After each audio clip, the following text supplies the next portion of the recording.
finalement l'objectif de ce rassemblement de demain. Mais j'ai entendu des gens parler de démocratie. J'ai entendu parler les gens parler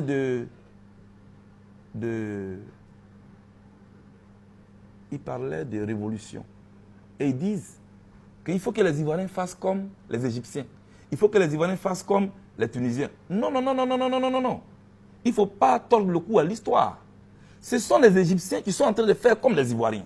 Ce sont eux qui sont en train de faire comme les Tunisiens sont en train de faire comme les Ivoiriens.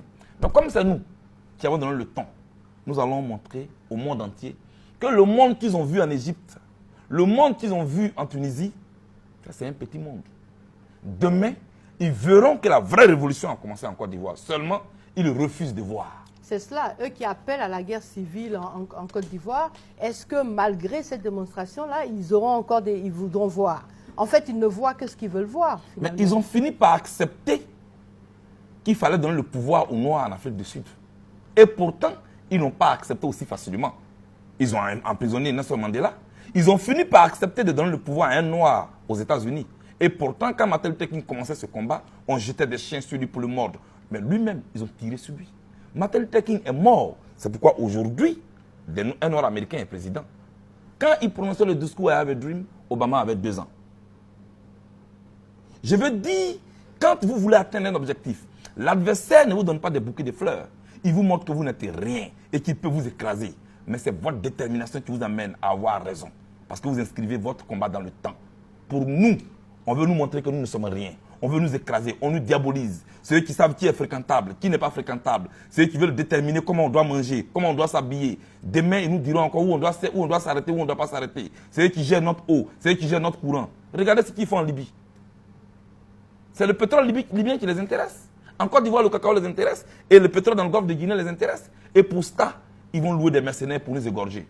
Nous allons sortir massivement demain pour notre sécurité à nous-mêmes. Nous allons sortir massivement demain pour montrer que la Côte d'Ivoire n'est pas un quartier de Paris.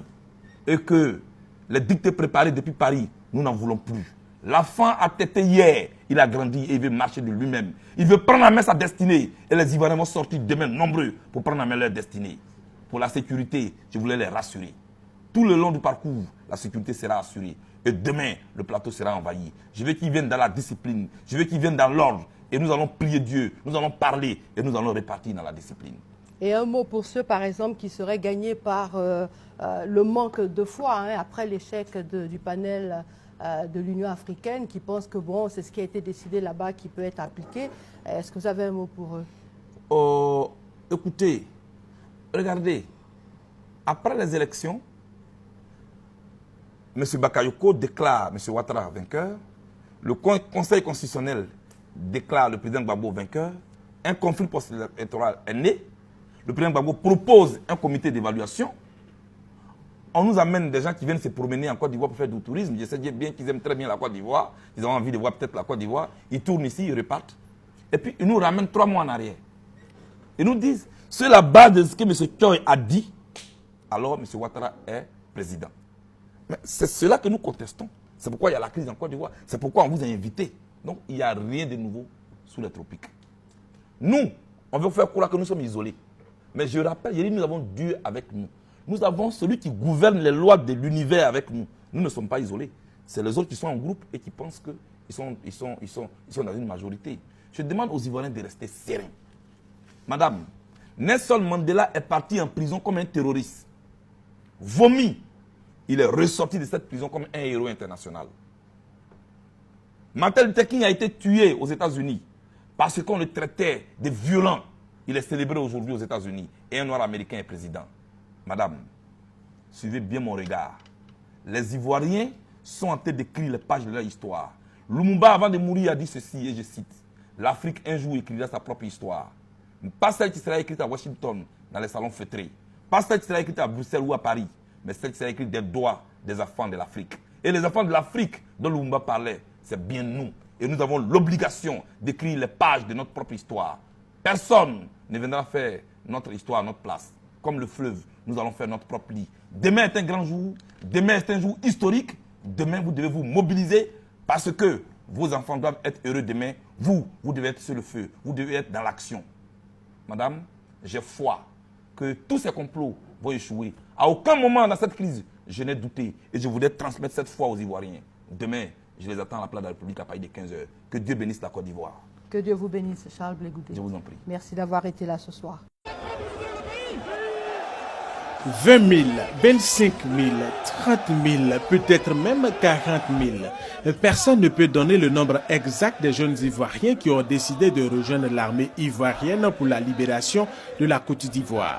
Cela, suite à l'appel du général Charles Blé Goudé demandant à la jeunesse ivoirienne de se faire enrôler pour défendre la mère patrie, la Côte d'Ivoire. Et ces jeunes Ivoiriens sont venus de plusieurs communes du district d'Abidjan et même des communes environnantes. Ils sont à l'état-major des armées depuis dimanche pour certains et d'autres depuis samedi.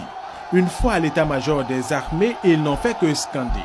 On veut des kalash, on veut des grenades, on veut des chars pour défendre ce que nos ancêtres nous ont laissé, la Côte d'Ivoire. Je faisais la couture.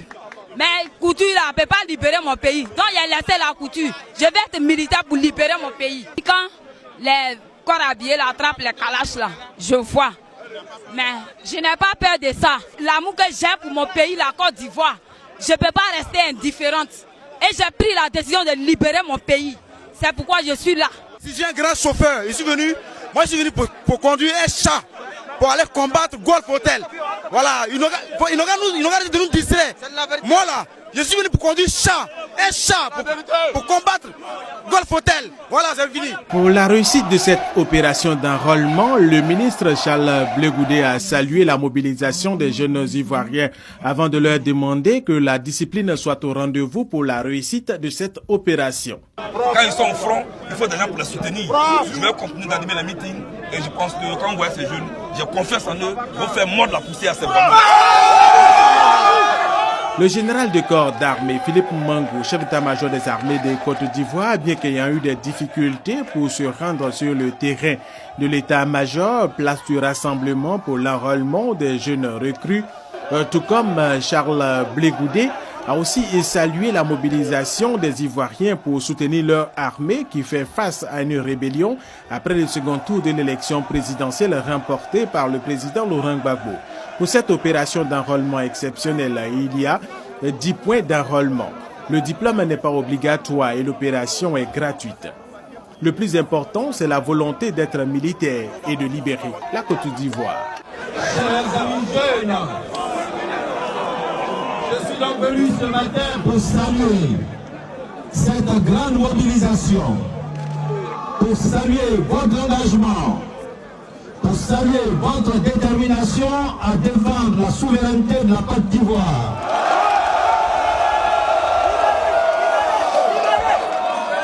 Le président Gbagbo, lors de la campagne électorale, disait que le soleil va se lever sur la Côte d'Ivoire.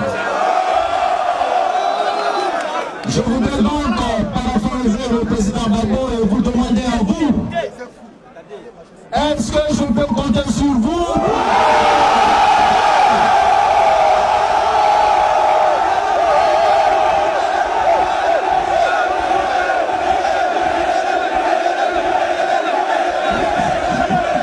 Après leurs interventions, le général Charles Blé Goudé et le chef d'état-major des armées, le général de corps d'armée Philippe Mangou, ont donné les premières consignes aux futurs militaires ivoiriens qui, en cette période de guerre, comme leurs aînés, veulent donner leur poitrine pour la libération de la Côte d'Ivoire.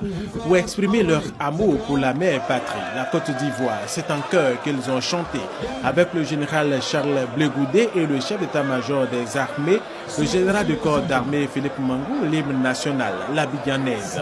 La terre d'espérance, la Côte d'Ivoire connaîtra avec le soutien de Dieu, l'Éternel des armées, une libération totale les jours à venir.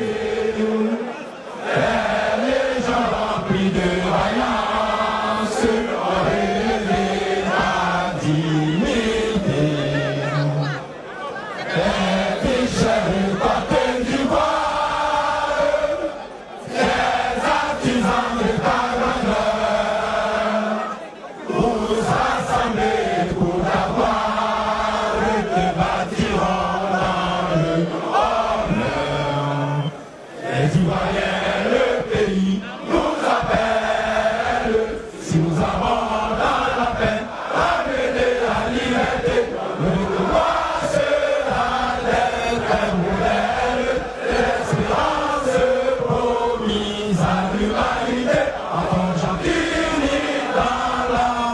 l'envers.